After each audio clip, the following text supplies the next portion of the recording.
அவன் வேற எங்கன்னா போயிருந்தா தானே சார் பீலா பிஸ்கி தானே சொல்கிறீங்க என்ன? வேற எங்கேயாவது கூட்டத்தை பார்த்தேன், இது மாதிரி வாழ்நாளில் நான் இவ்வளோ பெரிய கூட்டத்தை நான் பார்த்ததே இல்லைன்றானா அவன் வேற எங்கன்னா போயிருந்தா தானே தெரியும். ஒரு மெயின் ஸ்ட்ரீம் மீடியாவில் போடுறான், என்ன போடுறான்னா மலேசியா மண்ணில் கால் வைத்த விஜயன்றான். டேய், மண்ணில் தானே வைக்கிற காலை, மலத்திலே வைக்கிற. எல்லாரும் வந்து அங்கே போயிட்டாங்க. நம்ம ஏர்போர்ட்லேயே பார்த்தோம், அத்தனை தற்கொலையும் அங்கே போய் நிற்கிறத நம்ம பார்க்குறோம். ஏர்போர்ட்லேயே பார்த்துட்டோம்.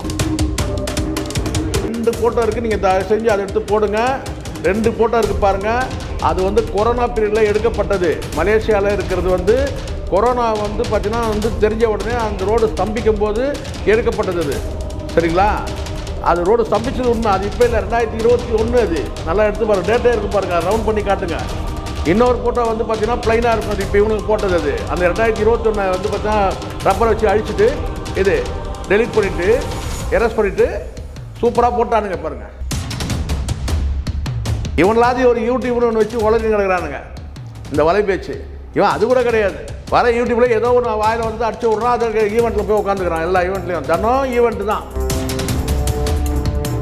இல்லை சார், தண்ணி எப்பானுங்க சார், டைம் சார் ஆச்சு இப்போ மணி ஒரு 10:30 ஒரு 11 மணிக்கு மேலே தண்ணி கிடைக்கும் சார். புரியுதுங்களா? அவங்களுக்கு தெரிஞ்ச தண்ணி தானே அவனுக்கு கொடுக்க முடியும். ஒரு 10:30 11 மணிக்கு அது கூட டோக்கன் இருக்குன்னு கொடுப்பானுங்க. இது மலேசியா மல்லாக்கப்படுத்துக்குச்சு. இது மலேசியா மிரண்டது. இது இப்படி தான் இவர் வந்து இந்த ஃப்ளைட் வந்து இந்த நாட்டு பொருத்தெல்லாம் குதிப்பானுங்க பாருங்கள். இது இந்த சின்ன பசங்கள்லாம் ஒரு டீசெண்டாக அதே இடத்துல வந்து அஜித் அந்த ஃப்ளைட்டை விட்டு இறங்கினார்னு வச்சு, அது என்ன ஸ்டைல் தெரியுமா அது? சார் வணக்கம் சார். சார் வணக்கம் சார். வணக்கம் சார். இன்னைக்கு இப்போதான் வந்து கொஞ்சம் நேரத்துக்கு முன்னாடி ஜனநாயகன் திரைப்படத்தோடைய ஆடியோ லான்ச் விழா மலேசியாவில் நடந்தது. என்னன்னு பார்த்தீங்கன்னா ஏகப்பட்ட குளறுபடிகள், ஏகப்பட்ட கோல்மால்கள், ஏகப்பட்ட திருட்டுத்தன வேலைகள், ஏகப்பட்ட ஃபோட்டோ வேலைகள் எல்லாம் பார்த்துருக்காங்க. வழக்கம் போல் அங்கேயும் போய் வடை சொல்கிறாங்க. இப்படி ஒரு க்ரௌடை நான் பார்த்ததே இல்லைன்னு ஒருத்தர் பேசுகிறாரு. அவன் வேற எங்கேயாவது போயிருந்தா தானே சார் பீலா பிஸ்கி தானே சொல்கிறீங்க என்ன? வேற எங்கேயாவது கூட்டத்தை பார்த்தேன், இது மாதிரி வாழ்நாளில் நான் இவ்வளோ பெரிய கூட்டத்தை நான் பார்த்ததே இல்லைன்றானா அவன் வேற எங்கன்னா போயிருந்தா தானே தெரியும். அவன் போகிற ஒரே இடம் என்னன்னு கேட்டிங்கன்னா வந்து கோல்டு காயின் வாங்கிட்டு விஜயோட ஃபங்க்ஷனுக்கு. அப்புறம் வேறு எப்படி தெரியும் அவனுக்கு? அவன் என்னவோ பல மேடைக்கு போன மாதிரியும். நான் இது வரைக்கும் நான் எங்கேயுமே இவ்வளோ க்ரௌடை பார்த்தது. அதான் வாங்கின காசுக்கு மேலே கோவராமல் பாருங்க. இல்லை சார், பார்த்தீங்கன்னா இந்த ஆடியோ லான்ச்சுக்காக வந்து டிக்கெட்டை வந்து இலவசமாக கொடுத்துருக்காங்க. என்னவோ காசு கொடுத்து மலேசிய மக்களே ஆர்வமாகிற மாதிரி இவனுங்க பில்டப் பண்ணானுங்க உட்காந்துக்கிட்டு. எல்லாம் பார்த்தா இலவசமாக கொடுத்துருக்கானுங்க. இங்கேருந்து பல பேர் இவ்வளோ கூட்டு போயிருக்கானுங்க. இதில் ஒன்றே நினைத்துமா, எனக்கு ஒரு விஷயம் மட்டும் புரியவே இல்லை. நேற்றுக்கு ஈவினிங் இதே டைம் ஒரு மெயின் ஸ்ட்ரீம் மீடியாவில் போடுறான், என்ன போடுறான்னா மலேசியா மண்ணில் கால் வைத்த விஜயன்றான். டேய், மண்ணில் தானே வைக்கிற காலை, மலத்திலே வைக்கிற. நான் கேட்குறேன், மண்ணில் தானே கால் வைக்கணும் சார். எல்லாரும் எப்படி சார் நடப்போம் ரோட்டில்? மண்ணில். அவன் சொல்கிறான் சார் மெயின் ஸ்ட்ரீம் மீடியாவில் என்ன சொல்கிறான், மலேசியா மண்ணில் கால் பதித்த விஜய். தானே மலேசியா ஹோட்டலில் பல் துலக்கிய விஜய், மலேசியா வந்து பார்த்தீங்கன்னா பாத்ரூமில் குளித்த விஜய். நானா இது இன்னும் சொல்லுவானுங்க போல இருக்கு. மலேசியா வந்து போய் வந்து பார்த்தீங்கன்னா வந்து கக்கூஸ் போனார். இருந்தால் எதை சொல்லணும்னு ஒரு விவஸ்தை இருக்கா சார்? என்ன சார் இது? இவ்வளோ பில்டப்லாம் பண்ணக்கூடாது ஓரளவுக்கு. இப்படியா பண்ணுறது? மலேசியா மண்ணில் கால் பதித்த விஜய். இதை இங்கே தான் உள்ளூரில் தான் பில்டப் கொடுக்குறீங்க. Right, okay. அரியலூரில் வந்து அலறியது, திருச்சி திணறியது, கரூர் கதறியது. மலேசியாவில் போய்ட்டுமா வந்து இப்படி பண்ணீங்க? மலேசியா மல்லாக்க படுத்துக்குச்சு. ஒரு பில்டப் பண்ணுறதுல ஒரு அளவே இல்லையாடா. இப்படியா பில்டப் பண்ணுறது? சொல்கிறான் சார் மலேசியா மண்ணில் கால் பதித்த விஜய். நான் கூட நினச்சேன் மண்ணில் போட்டுக்கிறான்னு மலத்தில் போட்டுருக்கானு சொல்லலாம்ண்ணா. நீங்கள் போய் மலத்தை மிதிச்சிட்டாருன்னு சொன்னால் கூட பரவாயில்ல. மண்ணில் தாண்டா எல்லாருமே காலை வைக்கணும். என்ன சார் இது அநியாயமாக இருக்குது. ஒரு பில்டப் பண்ணுறது கூட வந்து பார்த்தீங்கன்னா நீங்கள் காசு வாங்கி கோவுறீங்க, நல்லா தெரிஞ்சிடுச்சு. ஒரு லிமிட் வேணாமான்னு கேட்குறேன். ஒரு வரம்பு வேணாமா? ஒரு அளவு வேணாமா? மலேசியா மண்ணில் கால் பதித்த விஜய். வீட்டிலிருந்து புறப்பட்ட விஜய்னு போடானுங்க. நல்ல வேலை அது போடல நேற்றுக்கு. இது வீட்டிலிருந்து புறப்பட்ட விஜய் போட்டான்லாம் தெரியல, நான் பார்க்கல. எல்லோரும் வீட்டில் இருந்தால் புறப்படுவாங்க, எல்லோரும் மண்ணில் தான் நடப்பாங்க. என்னடா அவன் மனுஷன் தானா இல்லை வேறு ஜந்துவா இல்லை வந்து வித்தியாசமாக இப்படி சொன்னீங்கன்னா எப்படி? இதில் இன்னொரு முக்கியமான விஷயம் கேளுங்க சார். பல ஃபேக் டிக்கெட் கொடுத்துருக்கானுங்க, பல ஃப்ரீ டிக்கெட் கொடுத்துருக்கானுங்க, பல பேர் அவங்களே பிளாக் பண்ணியிருக்கானுங்க, பல பேர் தமிழ்நாட்டில் இருந்தெல்லாம் போக வச்சிருக்கானுங்க. தமிழ்நாடு இருந்தெல்லாம் இவங்களே டிக்கெட் கொடுத்து பாஸ்போர்ட் டிக்கெட் எல்லாம் கூட்டு போயிருக்கானுங்க. என்ன தெரிஞ்ச நண்பர்களே நிறைய பேர் போயிருக்காங்க. என்னோட நண்பர்களே நிறைய பேர் நம்ம சார் நான் தான் சொல்லலை சார், அங்கே வந்து மீடியா பர்சனும் சில பேர் போயிருக்கிறாங்க. நம்ம நல்லா தெரியுது, அங்கே பேசவும் தெரியுது. ஏதோ பீலா பிஸ்மி வந்து முதல் வரிசையில் இடம் கொடுத்ததுனால வந்து பார்த்தீங்கன்னா சீன் போட்டுக்கிறாங்க போய் உட்காந்துட்டு. அது முதல் வரிசையான்னு தெரியல, ஆனால் ஒரு ஃபோட்டோ வந்து வெளியே வந்திருக்குது. ஆனால் அங்கே போயிட்டு நான் சொல்கிறேன்னா, நான் வாழ்க்கையில் நான் இவ்வளோ பெரிய கூட்டத்தை பார்த்ததே இல்லை. நீ இதை சொல்லுவேன்னு எங்களுக்கு தெரியும்டா. எப்போவோ நீ இதை எப்படி நீ இதை தான் நீ சொல்லுவேன்னு தெரியும் இல்லையா? ஏன்னா இவங்க யாருமே தமிழ்நாட்டில் இல்லை, பொதுவாக இந்தியாவில் வேற வரலாறே தெரியாதா இவங்களுக்கு?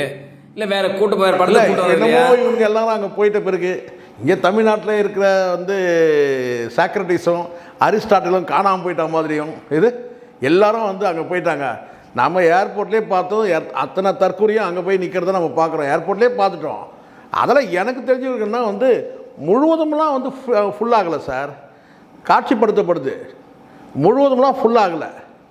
நீங்கள் முழுவதும் ஃபுல்லாகிடுச்சா இல்லையான்னு தெரியணுன்னா மீடியா பர்சன் அத்தனை பேரையும் நீங்கள் வந்து பார்த்தீங்கன்னா கேமராவோட அலோவ் பண்ணியிருக்கணும். அங்கே வந்து கெஸ்ட்டாக தான் அலோவ் பண்ணியிருக்காங்க தவிர கேமராமேன் யாரும் அலோடு இல்லை. ரெண்டாவது லைவ் டெலிகாஸ்ட்டும் கிடையாது. நீங்கள் லைவ் டெலிகாஸ்ட் பண்ணால் இது வந்து பார்த்தீங்கன்னா வந்து தெரிஞ்சுக்கிறதுக்காக தான் இவங்க வந்து கேட்டினா வந்து ப்ரோக்ராமை கொடுக்குறது. அது வந்து எந்த டிவி ஒளிபரப்புதோ அந்த டிவி வந்து அதாவது உதாரணத்துக்கு இப்போ ஜி வந்து வெளியிடுறாங்கன்னு சொன்னால் அவங்ககிட்ட சொல்லி கவர் பண்ணுறாங்க. அதெல்லாம் கூட்டம் இருக்கிற மாதிரி. இப்போ புரியுதுங்களா உங்களுக்கு? எங்கே எல்லாம் அந்த இடத்த காட்ட மாட்டான், எங்கே காலியாக இருக்குதோ அந்த இடத்த காட்ட மாட்டான். இந்த கணக்கெல்லாம் தெரியாதா? நீ இவன் சரியான ஆளாக இருந்தானாக்கா இவன் லைவ் ஓட்டியிருக்கணும். லைவ் ஓட்டினா தான் தெரியும் நமக்கு அங்கே இருக்கிற நடக்கிற விஷயங்கள் அத்தனையுமே வந்து பார்த்திங்கன்னா நமக்கு வந்து வெளிப்படையாக தெரிய வரும், எது மைனஸ்ஸு எது ப்ளஸ்ன்ட்டு. இப்போ நீங்கள் இது மாதிரி ஒரு குறிப்பிட்ட ஒரு வந்து பார்த்தீங்கன்னா வந்து ஒரு ஒரு சேட்டலைட்டுக்கு நீங்கள் வந்து ரைட்ஸ் கொடுக்கும்போது அவன் என்ன செய்வான்னு கேட்டால் மைனஸ் எல்லாம் காட்ட மாட்டான், ப்ளஸ்ஸை தான் காட்டுவான். அதுவும் 3 நாள் கழித்து எடிட்டிங்லாம் பண்ணி எல்லா வேலையும் பண்ணி ஒப்பேற்றுவான். இதெல்லாம் நமக்கு தெரியாதா சார்? தெரியாமையா வந்து குப்போட்டி நிற்கிறோம் இந்த மீடியாவில். உண்மை அதாவது நல்லா சூழ்ச்சி புரிஞ்சுக்கணும். ஏன் வந்து பார்த்தீங்கன்னா லைவ் டெலிகாஸ்ட் பண்ணலன்னா பல மைனஸ்கள் தெரிய வந்துடும். இப்போ எப்படி கரூரில் தெரிய வருது, எப்படி மற்ற கூட்டங்களில் தெரிய வருது, காலியாக இருக்குன்னா காலியாக இருக்குன்னு சொல்கிறோம்ல. அதனால் லைவ் டெலிகாஸ்ட் ஓட்டினாக்கா அதெல்லாம் வந்து படம் முடிப்பாங்க. அப்போ குறிப்பிட்ட ஒரே ஒரு சேட்டலைட்டுக்கு மட்டும் கொடுத்துட்டோம்னா அவன் வந்து பார்த்திங்கன்னா வந்து எல்லாத்தையும் வந்து மேக்கப் பண்ணி கடைசியாக ஒரு 3 நாள் எடிட்டிங் அது இதுன்னு பண்ணி அவன் ஒரு கூட்டத்தை இருக்கிற மாதிரியே காட்டுவான். அதுக்கு தான் வந்து லைவ் டெலிகாஸ்ட்டை வந்து அலோவ் பண்ணாமல் விடுறது. அது மட்டும் இல்லை, பணமும் இருக்குது பின்னாடி. இப்போ உதாரணத்துக்கு ஒரே ஒரு சேட்டலைட் மட்டும் இவன் வந்து விற்கிறான்னா அதில் வந்து பெரிய அமௌண்ட் தொகையை வாங்கி கொடுப்பான். ஆக மொத்தம் இந்த தற்கொலை கூட்டத்தையே வர வச்சு விற்கிறான் பாருங்க. இது இந்த தருதலுக்கு அத்தனை பேரும் உட்கார வச்சு ஒரு மேடையில் ஒரு கேலரியில் உட்கார வச்சு அதையும் வந்து விற்று காசாக்குறான் பாருங்க. இதுக்கு நயன்தாரா எவ்வளோ பெட்டர். இது கல்யாணம் பண்ணிவிட்டு அதையும் வந்து பார்த்தீங்கன்னா வந்து படமாக்கி விற்றாங்க பாருங்கள். கிட்டத்தட்ட இதுவும் அதே மாதிரி தான். அந்த தற்கொலை கூட்டத்தெல்லாம் காட்டி வந்து சேல் பண்ணுறான்ல, விற்கிறான்ல சார். சிங்கப்பூர் டு மலேசியா ரோடே ஹெவி க்ரௌடா ஒன்லி ஃபார் தளபதி விஜய். நல்லா புரிஞ்சுங்க. ரெண்டு பாருங்க, 2 போட்டோ இருக்குது. நீங்கள் தயவு செஞ்சு அதை எடுத்து போடுங்க. 2 போட்டோ இருக்குது பாருங்கள். அது வந்து கொரோனா பீரியடில் எடுக்கப்பட்டது. மலேசியாவில் இருக்கிறது வந்து கொரோனா வந்து பார்த்தீங்கன்னா வந்து தெரிஞ்ச உடனே அந்த ரோடு ஸ்தம்பிக்கும் போது எடுக்கப்பட்டது அது. சரிங்களா? அது ரோடு ஸ்தம்பிச்சது உண்மை. அது இப்போ இல்லை, 2021 அது. நல்லா எடுத்து பாருங்கள், டேட்டே இருக்குது பாருங்கள், ரவுண்ட் பண்ணி காட்டுங்க. இன்னொரு ஃபோட்டோ வந்து பார்த்தீங்கன்னா ப்ளைனாக இருக்கும். அது இப்போ இவனுக்கு போட்டது. அது அந்த 2021 வந்து பார்த்தீங்கன்னா ரப்பரை வச்சு அழிச்சிட்டு இது டெலிட் பண்ணிவிட்டு எரஸ் பண்ணிவிட்டு சூப்பராக போட்டானுங்க பாருங்கள். இப்போ புரியுதுங்களா? இவனுங்க டாக்குமெண்ட் வந்து இப்போ கோல்மால் பண்ணுறவனுங்க சார். இவனுங்க எவிடன்ஸை கோல்மால் பண்ணுவானுங்க. க்ளீனாக இருக்குது பாருங்கள். 2 போட்டோவும் போடுங்க. இவனுக்கு ஃப்ராடு எடுத்து அம்பலப்படுத்துங்க. நம்ம மட்டும்தான் பண்ண முடியும். அதை 2 போட்டோவும் போடுங்க. இது இன்றைக்கி எடுத்த போட்டோ கிடையாது. அது மலேசியா பேப்பர்லேயே நாளைக்கு வரும் பாருங்கள். இப்படி வந்து இதுதான் இந்த இன்ஃப்ளூயன்சர்கள் பண்ணக்கூடிய வேலை, இந்த கோல்டு காயின் கும்பல்கள் பண்ணக்கூடிய வேலை. ஃப்ராடு தான் பண்ணுவானுங்க. அப்படியே ஸ்தம்பிச்சிச்சு மலேசியா. அது எப்போ எடுத்த போட்டோ? 2021 எடுத்த போட்டோ. மீடியாவில் கவனமாக பாருங்கள். இதெல்லாம் இப்படிப்பட்டவங்களாம் நாளைக்கு ஆட்சியை பிடிச்சானா என்ன நடக்கும் பாருங்கள். எவ்வளோ கோல்மால் பண்ணுவானுங்க, எப்படியெல்லாம் ஏமாத்துறானுங்க பாருங்கள். சார் இவர் போயிட்டார் சார். இந்த கிரேட் தயாரிப்பாளர் டிஸ்ட்ரிபியூட்டர் தமிழகத்தின் விடிவெள்ளி தனஞ்சயனர்கள் போய் இது பண்ணிருக்காங்க சார். தனஞ்சயனுக்கு வந்து வீட்டில் சாப்பாடு கிடையாது சார். ஏதாவது ஒரு ஈவெண்ட்டில் வந்து பார்த்திங்கன்னா வந்து பார்ட்டிசிபேட் பண்ணுறது தான் தொழிலே. புரியுதுங்களா? தொழிலே என்ன? ஏதாவது ஒரு ஈவெண்ட்டில் வந்து போயிட்டு பார்ட்டிசிபேட் பண்ணிட்டு அங்கேயே சாப்பிட்டுட்டு போகிற ஆள் தான் தனஞ்சயன். என்ன பெரிய தனஞ்சயன் எல்லாம் எங்கேயுமே அழைப்பே இல்லாமல் வந்து பார்த்தீங்கன்னா வந்து ஒரு ஈவெண்ட்லேயும் போயிட்டு வந்து பார்த்தீங்கன்னா வந்து சாப்பிட்டு போகிற ஆள் தான். புரியுதுங்களா? நமக்கெல்லாம் கூப்பிட்டா விட போகிறதுக்கு நேரம் இல்லை. தனஞ்சயன் வந்து பார்த்தீங்கன்னா எல்லா நிகழ்ச்சியிலும் கூப்பிடாமே போய் அப்பியர் ஆகிற ஆள் சார். ஏன்னா வீட்டில் சோறு கிடையாது. அந்த ஈவெண்ட்டில் போயிட்டு வயிற்ற கைவிட்டு அப்படியே போக வேண்டியது தான். அதுதான் இதுதான் நான் சொல்கிறது உண்மை. நீங்கள் என்ன எடுத்துங்க, எந்த நிகழ்ச்சியும் கூப்பிடனாலும் அப்பியர் ஆகிடுவார். அந்த மாதிரி ஆள் அவன் மலேசியாவுக்கு போகாமல் இருப்பான்? சொல்லுங்க பார்க்கலாம். நாளைக்கு பராசக்தி வரட்டும் ஏதோ நிகழ்ச்சிக்கு, அங்கே இல்லைன்னா கேளுங்க, எல்லா நிகழ்ச்சிக்கும் வந்து பார்த்தீங்கன்னா சம்மனே இல்லாமல் வந்து ஆஜராகக்கூடிய ஆள் தான் சார். இதில் என்ன ஒரு வேடிக்கைன்னா, இந்த தனஞ்சயனை பற்றி இந்த பீலா பிஸ்மி என்ன சொன்னான்னா, இந்த தனஞ்சயன் ஒரு ஆள் இருக்காருங்க, அந்த ஆளுலாம் வந்து பார்த்தீங்கன்னா சினிமாவை பற்றி என்ன தெரியும், அவன்லாம் சினிமாவை விமர்சனம் பண்ணுறான் அப்படின்னு பேசின ஆள் பீலா பிஸ்மி. இவங்க 2 பேரும் வந்து பார்த்தீங்கன்னா அங்கே போய் உட்காந்துருக்குறானுங்க. எங்கே? ஜனநாயகன் ஆடியோ லான்ச்சில் 2 பேரும் அங்கே உட்காந்துருக்குறானுங்க. போயிட்டு வந்துட்டு பெருசாக அலப்பானுங்க பாருங்கள். இப்போ இந்த தனஞ்சயனுக்கெலாம் இதுதான் சார் வேலை. சரிங்களா? வேலை வெட்டி கிடையாது.